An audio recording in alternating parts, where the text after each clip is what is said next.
India మరియు పాకిస్తాన్ రెండు దేశాలు 1947 ఆగస్టు 15 స్వాతంత్రాన్ని పొందినప్పటికీ పాకిస్తాన్ మాత్రం ఒక రోజు ముందు అంటే ఆగస్టు 14న స్వాతంత్ర దినోత్సవాన్ని ఎందుకు జరుపుకుంటుంది? అయితే ఈ డేట్ వెనుక చాలా ఊహాగానాలు ఉన్నాయి.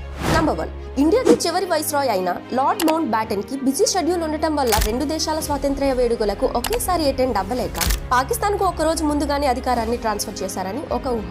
నంబర్ 2, మరొక ఊహ ప్రకారం జాతీయ గుర్తింపు కోసం ఇండియా కంటే భిన్నంగా పాకిస్తాన్ కేబినెట్ ఇండియా కంటే ఒక రోజు ముందుగానే తమ స్వాతంత్ర దినోత్సవాన్ని జరుపుకోవాలని నిర్ణయించుకుందని చెప్తారు. నంబర్ 3, ఆగస్టు 14వ రాత్రి రంజాన్ పండుగలోని పవిత్ర రాత్రితో కలిసి వచ్చిందన్నది మరొక ఊహ. అందువల్ల పాకిస్తాన్ కు ఇది మరింత ప్రాధాన్యత కలిగిన తేదీ అని నమ్ముతారు. Number 4, time zone difference. Time zone 30 నిమిషాలు తేడా కారణంగా ఇండియా ఆగస్టు 15 మిడ్నైట్ 12కి స్వతంత్రం పొందినప్పుడు పాకిస్తాన్లో టైం టెక్నికల్గా ఆగస్టు 14 రాత్రి 11:30. సో పాకిస్తాన్ 14న ఇండిపెండెన్స్ డే జరుపుకోవడానికి ఇది కూడా ఒక స్ట్రాంగ్ రీజన్ అవ్వచ్చు.